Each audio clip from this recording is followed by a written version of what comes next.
died when doctors keep telling me like this normal, you'll be fine. I was dying.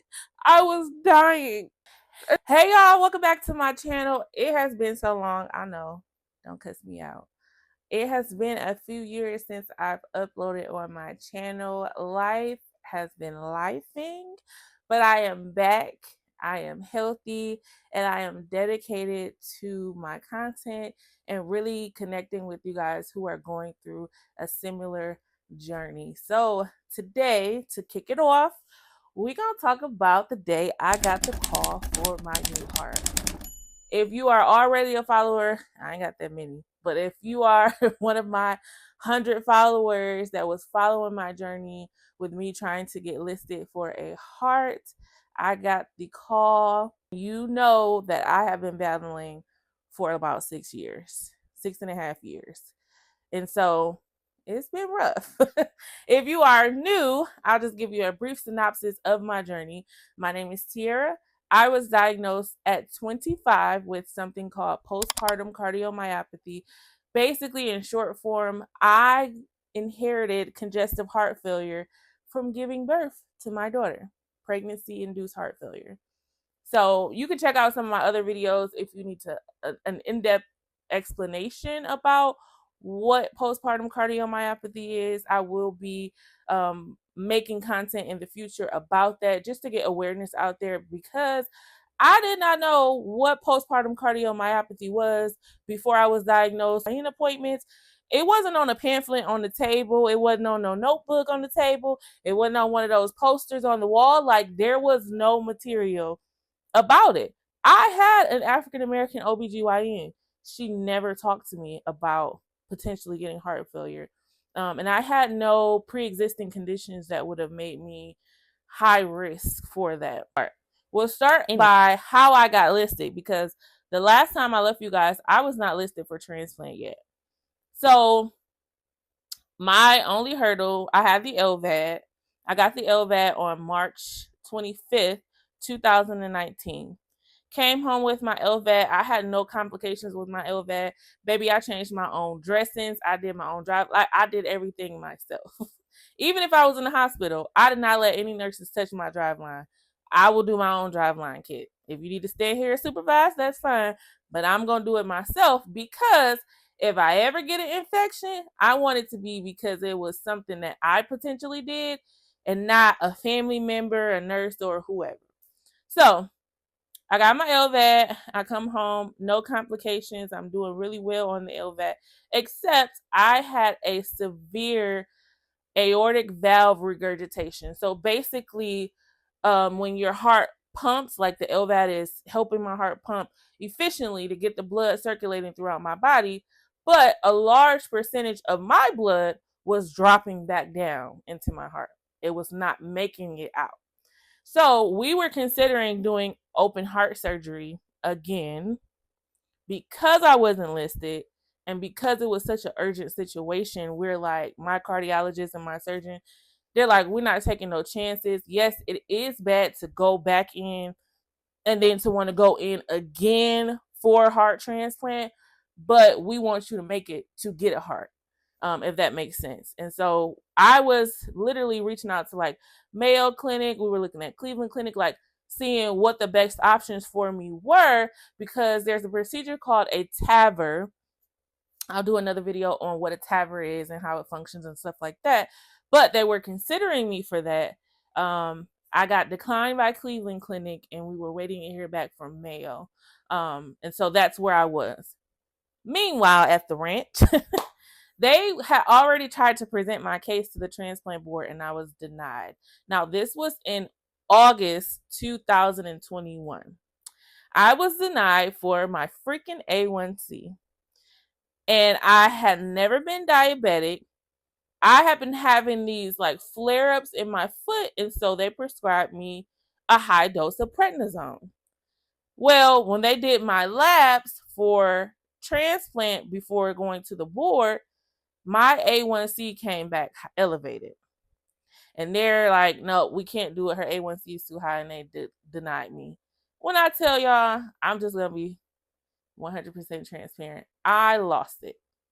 I lost it because I have been working for 6.5 years to fight for a diagnosis, fight for quality healthcare, fight for equity, fight to even get the LVAD. Now I'm fighting to get a heart transplant to be eligible. Like, I just felt like, have y'all ever seen a boxer like on the ropes and they just like, they is like ready to tap out? Like, that's how I felt. And I talked to my cardiologist, like, Tiara, we've been doing the work. Like, I need you, don't quit. Like, keep going. We can do this. And so my nurse was telling me, like, oh, you're not going to be able to get your A1C down quickly. That's something that's going to take you at least like 6 months to do. No. I told my friend, if I have to eat lettuce and grass outside, baby, this A1C is coming down. So they took me off the prednisone. I had to taper down because I was on a pretty high dose. They took me off, and I was like on my intermittent fasting game. Like, I need to get listed. So since I was so hysterical when they denied me, and my cardiologist and my social worker, they decided to not tell me. And my cardiologist literally told me, she said, Tiara, when I go back to the transplant board to present your case, I'm not telling you. I'm not telling you. And so the American Heart Association reached out to me to honor me for the Heart Ball in 2021. And so, like, I'm preparing for that, gearing up with my husband. You know, we're excited. I did not know the very same day of the Heart Ball, they went to the board for me and I was approved for transplant. So that was amazing. I found out, it was so funny because my cardiologist wanted to be the one to tell me. Just so happened I had talked to my social worker before her. And we just talking, chatting it up. She's like, oh yeah, how's the kids? She's like, I'm so happy you're listed. And I'm like, what? And she's like, they didn't call you? And I was like, no, what are you talking about, Miss Ruth? And so there, the whole conversation started, and I ended up talking to my coordinator, and she's like, yeah, you're listed. And so that was like, I cried. It was such a relief. And I said I was going to do this video without crying. But it was such a relief because I have fought so hard. I had COVID.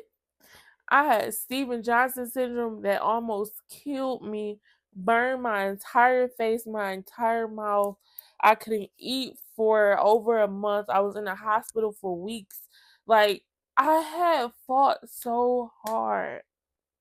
And to finally have like this piece of paper that's telling me like, you are eligible, UNOS has listed you.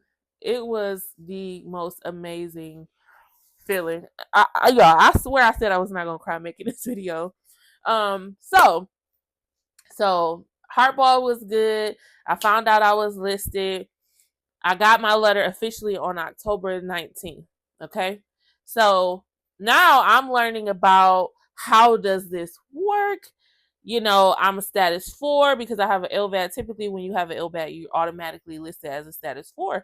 And so I'm like, I'm okay, status 4. Now we're trying to coordinate because my surgeon is still like, Tiara, we need to do this surgery because your valve is leaking really bad. I have an LVAD. I'm listed as a status 4. My blood type is B positive. At the time, I lived in Michigan, and I'm constantly checking the UNOS website. You know, it's a good thing that they have that where you can go on there and you can look and see how many people are in your region that are waiting, how many people are waiting for a heart, and then you go, how many people in my region waiting for a heart, and they have the same blood type. Like, you can break it all the way down to see how many people am I competing with for an available heart. And at the time, I have screenshots from back then because I kept screenshotting. Like, the list would go up. First it was 17, then it was 19, then it was 24, then it'll drop back down to 15. And I'm like, what the heck is going on? Like, why does it just keeps changing? Because people are added to the list, people are taken off of the list, people pass away, like so many different factors go into that, and so that's why the numbers go up and down so much. So I'm back home with my family. I'm doing okay. I'm cooking with my oldest daughter, and I have PCOS and I feel a cyst rupture. So it was so bad. If you don't have PCOS or you don't have cysts, like that pain is worse than childbirth. So we ended up calling 911. I ended up going to the hospital. They kept me in the hospital for like a week. Like it was really, really bad. And so my cardiologist came in. Mind you, I'm not there for any cardiac issues. I am doing fine on that end. I'm there for a GYN issue. And so my cardiologist come in and I'm like, what you doing here? And she's like, we want to try to do a cath on you, a right heart cath, to see if we can get you listed as a status 3. And when she said it, I'm like, I just got listed. Now, mind you, I just officially have been listed October 19th. This is October 29th. Okay. So it hasn't been that long. So I'm like, okay, I'll do it. I'm already in the hospital, already got an IV. It's not a hassle. Let's do the cath. We do the cath and my pressures come back elevated. And they're like, we are going to be able to list you as a status 3, given your valve issue and your pressures. So I'm still like, not really feeding into it because I'm thinking like I'm gonna have to wait. Like I just got listed. I'm not gonna turn around and get a heart like that quick. It's only been like a week or two. Yeah, right. I should have been prepared. So so they get me listed as a status 3 and I leave the hospital on Friday. Now mind y'all, when I tell y'all I have anxiety and ADHD, I obsess over things. And when I tell you I was obsessed over checking the registry, it's an understatement. I mean, checking it probably 150, 200 times a day type thing. So when I got out of the hospital, I told myself, I said, take your butt home, make memories with your family.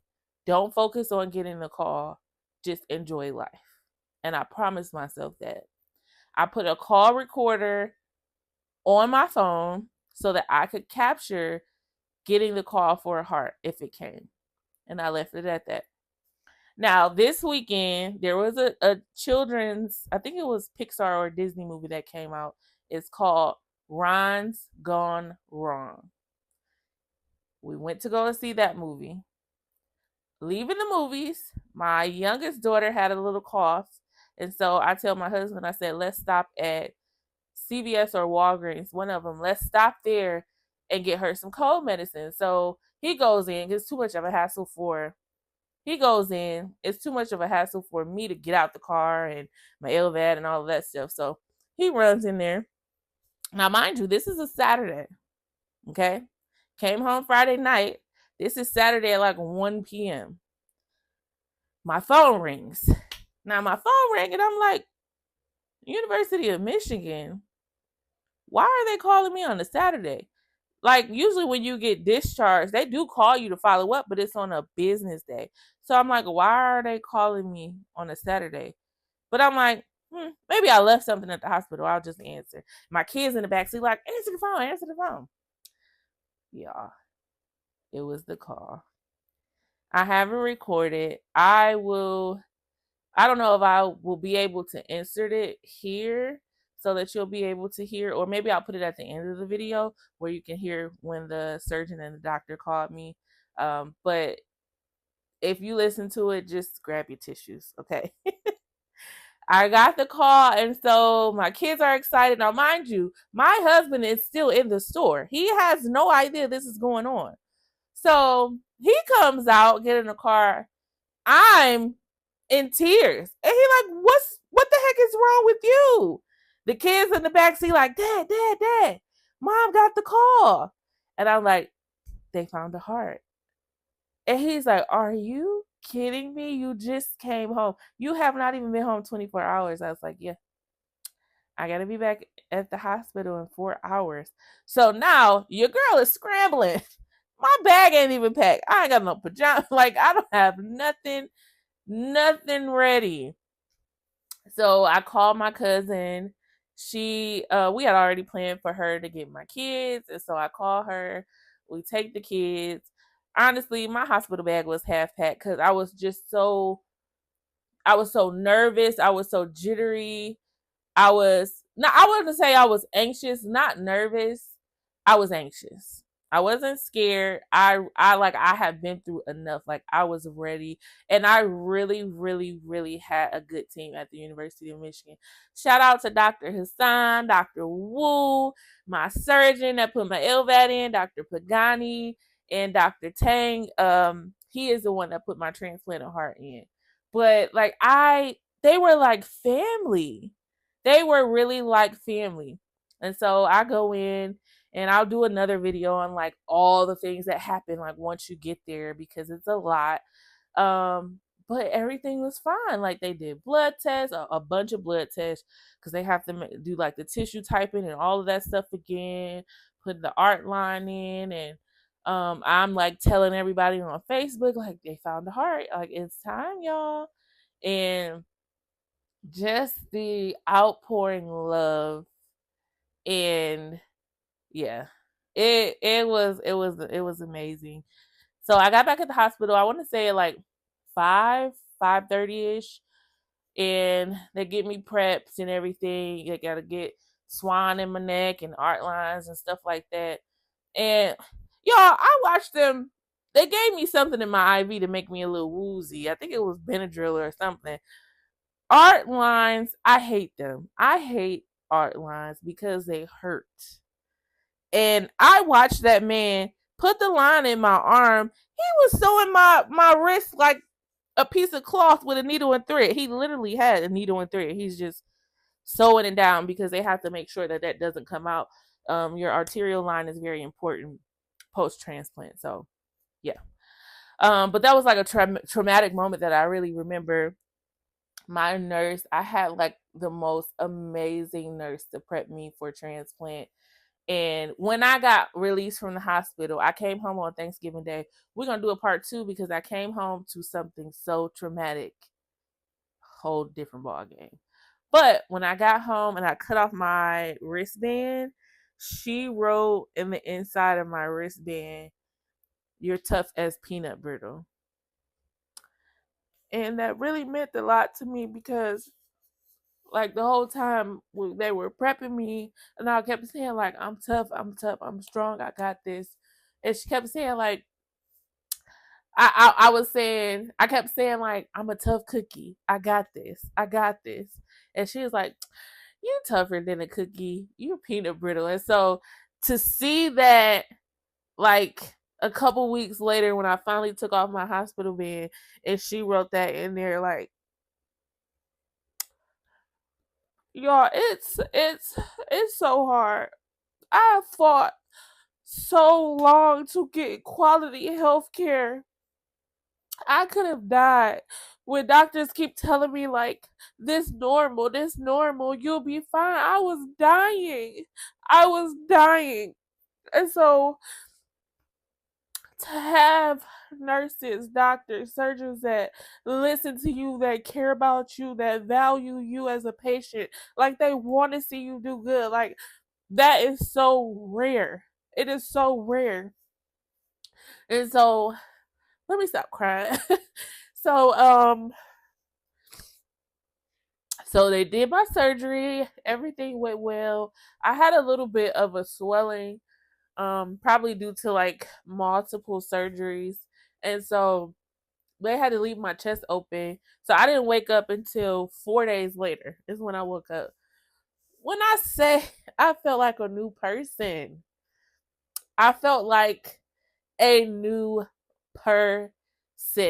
I was zipping around ICU. They like, we don't even gotta watch her. Just leave the curtain on, because you know ICU, they have to have eyes on you all the times. They're like, just leave the curtain open. She fine. I was walking around ICU. I'm washing myself up. I'm like doing all of the things. And so I was in ICU longer, like a couple days longer than usual, because they could not get another IV in me. I'm a really, really hard stick. And so I love that part because ICU, like, nice big room. I was just in my own zone. And I had the best ICU nurse. Shout out to you, Kathleen, if you ever see this. I had a book.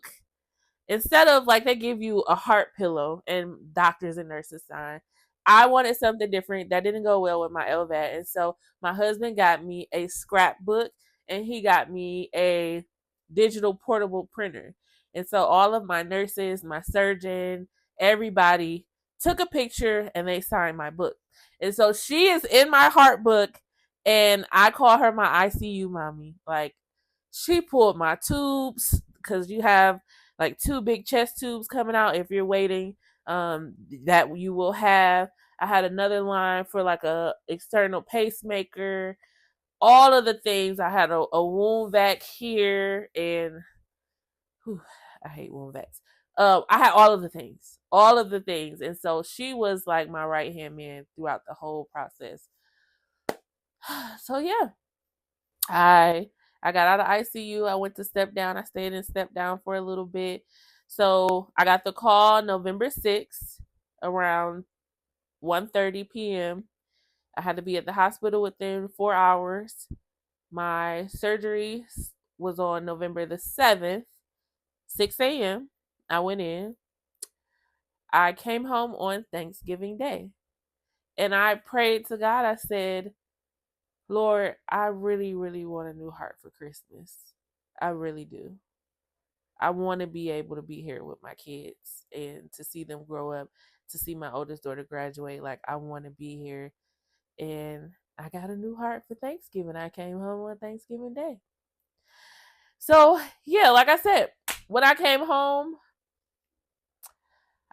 to some mess. And I'll do another video to tell you guys about that. But now I'm about to be at year 3. November 7th, 2024 will mark 3 years with my new heart. And I said, I got to get back to my YouTube channel. People probably thinking I done passed away. Like, what happened to her? She don't post no more. I am here. And throughout this whole journey, I've never lost my faith. And God had me go through this for a reason, to help other people. When I first got diagnosed, I was 25. I didn't see anybody young like me with heart failure, anybody African American. Like, I didn't see anybody in my demographic that I could like lean on for hope. And so I have made it God has made it my purpose to now provide that for the next person on this journey. You don't even have to be a female. I'm pretty sure I have a male subscriber somewhere up in there.